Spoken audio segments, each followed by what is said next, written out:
Now I ask Mr. Kandelakis. Thank you, President.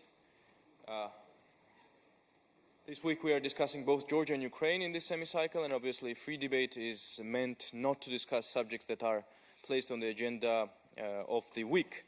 However, I think for anyone who has followed these two countries, there are some startling similarities that offer striking lessons and food for thought for the wider context and the wider region, so to speak. One such point is that what Russia is doing now in Ukraine is something that Russia already did do in Georgia before the war, before 2008. That is the de facto presence of its armed forces on the Ukraine or the neighbor's territory, its special forces and so forth, yet claiming that we're not there, we're not part of this, and even sort of pursuing a status of a, let's say, peacekeeper or a peace broker, so to speak. The international community, for all sorts of reasons, accepted this format in Georgia, and I think one lesson Georgia's experience offers is that this format is fraudulent and must not be accepted in order not to receive another frozen conflict that will bleed and that will sort of enable Mr. Putin to keep this tool of destabilizing Ukraine at any point he chooses.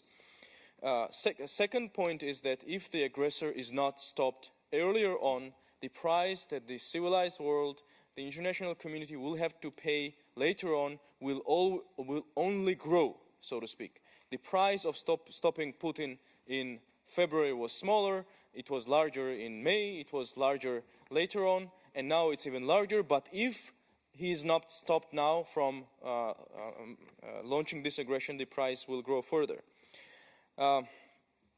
And that brings me to my point about the Russian credentials. We are not discussing Russian credentials this week, but I think we must start to think about that already, because Russia has not only not done anything that it was asked to do in April, but quite the opposite. It invaded Ukraine, the airplane was shot down, and thousands of people died. Third lesson of Georgia is that, and Ukraine, is that backsliding of democracy has geopolitical consequences, that cracking down on democratic political system is the road to Putin. Remember how President Yanukovych was saying that, when he was cracking down on his opponents, it's the rule of law. I have nothing to do with this. It's the, being opposition politician is not the immunity from justice.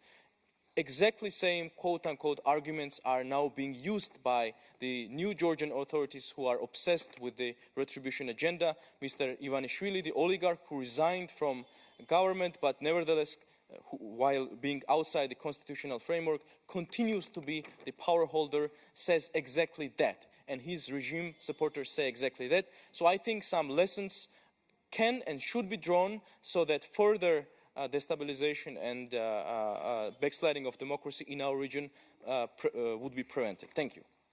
Thank you. Et maintenant, le dernier orateur.